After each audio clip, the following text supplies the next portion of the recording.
gros, il y avait le président, l'ancien président, Omar el-Béchir. On est bien le dégagé. C'est parti maintenant. Et après lui, en fait, l'armée, c'est eux qui sont pris le pouvoir au Soudan.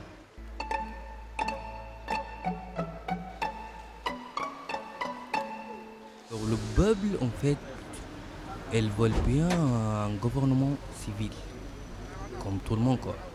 L'armée, elle ne veut pas, en fait. Elles disent, OK, on vous donne le gouvernement civil, mais ce sera après 12 ans. Et ça sera pas possible, bien sûr.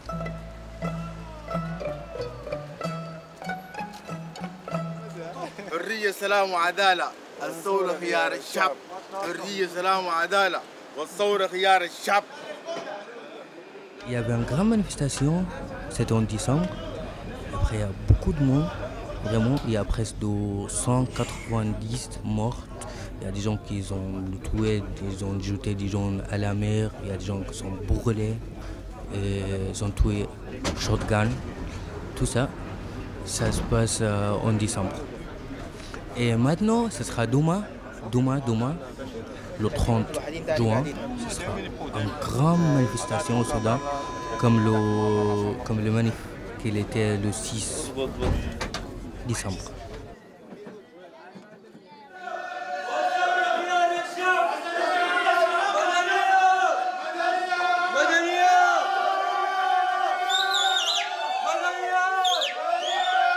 C'est pas que les Soudanais en France, c'est en fait un manif de tous les Soudanais en Europe. Donc on peut trouver tous les Soudanais en Europe qui viennent d'Angleterre, de Belgique, de Suisse, d'Allemagne, tout le monde, elle vient là pour manifester et pour soutenir le peuple au Soudan. We came from London, so we just arrived. We are here to protest and support Sudan revolution. So that's why we're here. There are other people coming from other cities, from Holland, from Belgium, yeah. So they're all here to make this protest and to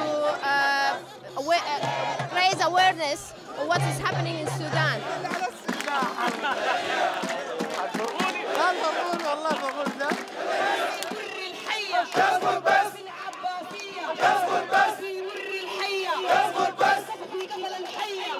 Avec la coupure d'Internet, les gens qui sont à Khartoum n'arrivent pas à montrer ce qui se passe, les manifestations qui ont eu lieu. En fait, depuis le 3 juin, où il y a eu le massacre de Khartoum, les Soudanais à l'étranger essayent de soutenir les Soudanais qui sont à l'intérieur avec de la nourriture, des médicaments surtout et du soutien financier pour tous ceux qui sont en difficulté depuis le massacre et pour tous ceux qui ont perdu des personnes. Avec ces manifestations, on arrive à dire, bah, écoutez, ce pays était bon jusqu'à un moment donné où il y a eu des événements trop graves qui ont poussé ces gens-là à quitter leur pays et à passer la Méditerranée qui est assez dangereux et d'arriver en Europe. Et les manifestations montrent que en fait, ces gens-là n'ont pas coupé leurs liens avec leur pays. Ce n'est pas seulement pour des causes économiques. Ils sont arrivés là et ils arrivent à soutenir leur famille, leurs proches, leurs amis qui sont restés sur place et qui n'arrivent pas à quitter et qui veulent changer. Et ça veut dire que ces gens qui sont arrivés là, ils ont essayé de changer, ils ont été peut-être arrêtés par la police, ils ont perdu des amis pendant leur manifestation à Khartoum.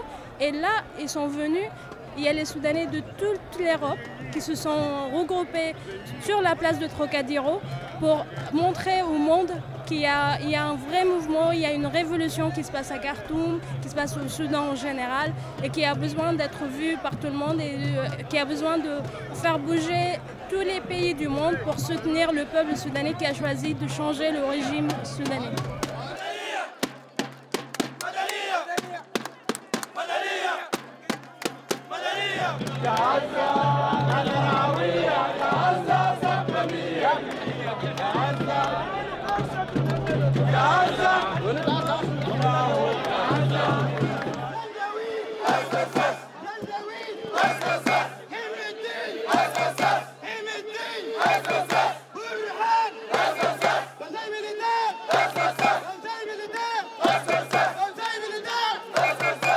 Soudan, comme il y avait la répression de régime de Bachir avant, les partis politiques ils étaient sous la pression très forte, des arrestations. Et du coup, le mouvement était conduit par les associations professionnelles, c'est-à-dire dans l'association professionnelle, il y a toutes sortes de peuples soudanais. En fait, il y a des partis politiques, il y a des avocats, il y a des chauffeurs, tout ce que tu veux, des médecins. Je pense que l'objectif est clair en fait du peuple soudanais. C'est-à-dire là, ici, on parle en fait les islamistes.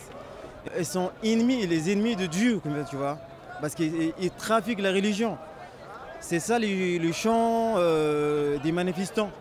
C'est-à-dire l'objectif de déplacer tout ce qu'il y a des régimes islamistes, islamo-militaires, tout. Le peuple soudanais, ce n'est pas la première fois, ce n'est pas la première manifestation, c'est la troisième manifestation. On a pris des erreurs de nos passés, on a commis des erreurs, mais cette fois, en fait, l'objectif est clair et fixé. On peut crier, même si c'est une période de transition, ce sera civil, 100%.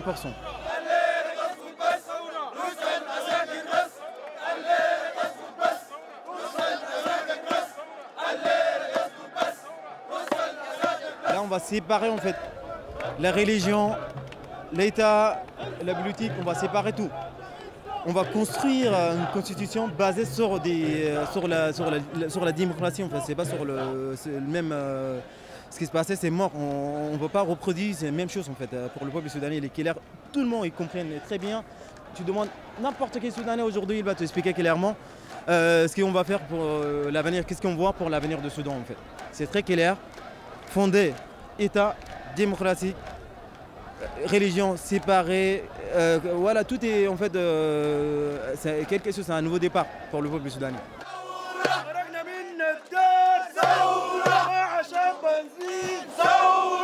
Si on est là aujourd'hui, il y a des grandes manifestations contre le gouvernement dictatorial au Soudan. Si on est là.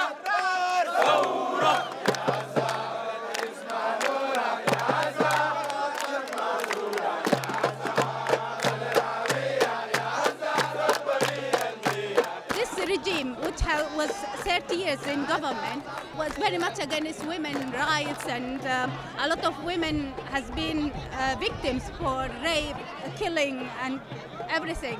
And that's why, you know, this revolution, you can see that a lot of women have played an important role in this uprising. And we hope that women are kind of represented in the new government, inshallah.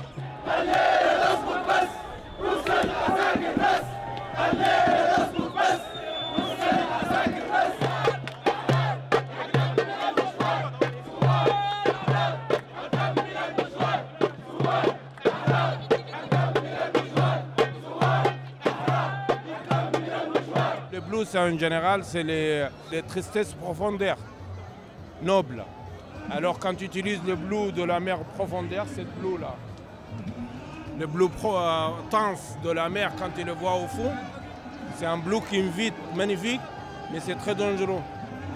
Pour ça, c'était comme l'âme noble. C'est comme tu pleures en silence. Voilà. Tu peux mettre les djellabas blancs ou les couleurs blancs parce que le Soudan, c'est un pays désert. Il y a un soleil qui fait 42 ou 45 degrés. Alors, les blancs qui virent un petit peu les chaleurs. Alors, il y a plein qui utilisent les couleurs blancs. Et les couleurs blancs, dans la culture, c'est le silence. Il n'y a rien à dire. Tu vois, c'est le silence, carrément. C'est comme une feuille blanche. Alors, les couleurs, on met sur le chapeau, sur la tête, c'est des couleurs de région.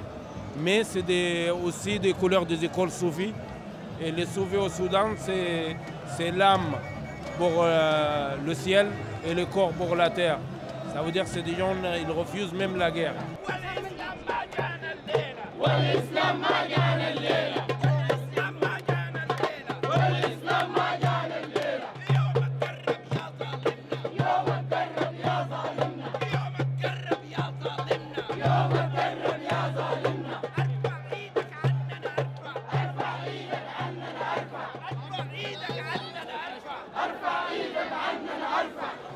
We are here, and the people are fighting there. That's why I want international protection for my country, for my youth, for my people. faut qu'on va continuer à faire mener des actions, même si le régime est tombé aussi. Même s'il y a un changement aussi, on va continuer à mener des actions comme ça aussi. Il y a une manifestation à la Chapelle aussi, ils vont marcher aussi, une marche aussi. Il y a une manifestation aussi avec les Algériens aussi. Une marche dépendante. On organise des trucs ensemble et du coup on va faire la même chose tous les dimanches. Parfois on organise des trucs ensemble. Même avec les Gilets jaunes aussi, on soutient aussi les Gilets jaunes. Le mouvement des Gilets jaunes, c'est très important parce que c'est un mouvement. Voilà, ils ont droit parce que voilà, on a droit de manifester ou se faire entendre en fait. Voilà.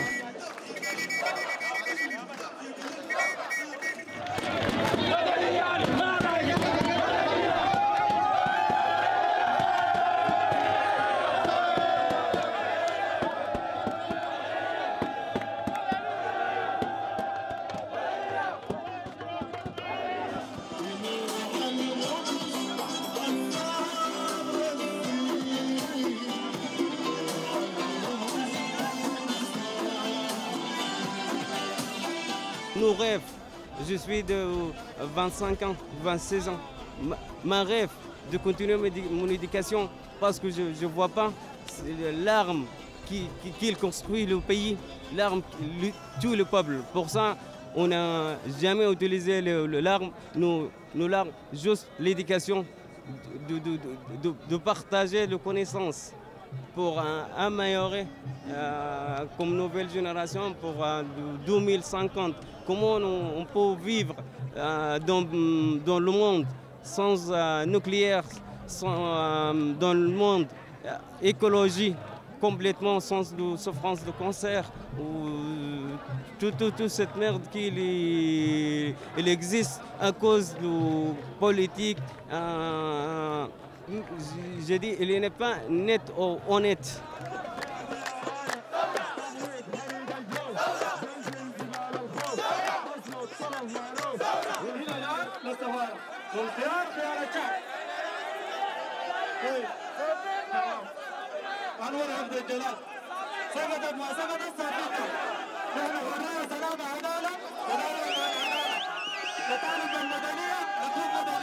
Notre rôle ici, c'est aider, supporter, aider, encourager notre peuple là-bas pour qu'il continue, pour pas qu'il se sente tout seul en fait, tu vois, dans la lutte. C'est ça le rôle. On a un rôle à jouer aussi, tu vois, parce que c'est un devoir collectif, c'est un devoir commun en fait. C'est pas on peut pas déjà. On est parti là-bas, c'est vrai, on n'est pas là-bas, mais ici, à l'extérieur, on peut jouer plusieurs rôles. On peut aussi aller manifester d'abord les ambassades, même aller devant le Parlement français pour dire voilà, il ne faut pas jouer double jeu en fait, tu vois. Avec nous, vous nous accordez comme on dit l'asile politique et en même temps vous changez des accords avec des échanges commerciaux, je sais pas, vous vendez, je sais pas, je ne veux pas rentrer dedans, mais ça c'est double jeu en fait, ce qu'on appelle. Le processus de Khartoum, c'est un accord qui a été fait par des États européens pour financer c'est pas l'armée, hein. Pour moi, au Soudan, il n'y a pas l'armée. Il n'y a pas l'armée soudanaise. En fait, des milices pour lutter, pour lutter contre l'immigration en Europe. Même le général, le mercenaire de l'armée, Hemeti, le vice-président du conseil militaire, il a dit ouais, comme quoi les Européens, ils savaient très bien qu'on travaille avec eux, on les protège quand même, tu vois. Il a dit ça. Il a dit ça pendant son discours. Et ça, c'est la honte. L'Europe qui peut compter sur ce genre de gens c'est des criminels. C'est la honte. Moi, je ne comprends pas comment l'Europe peut accepter ça en fait. Ça m'a choqué, ça m'a choqué en fait ce genre de truc.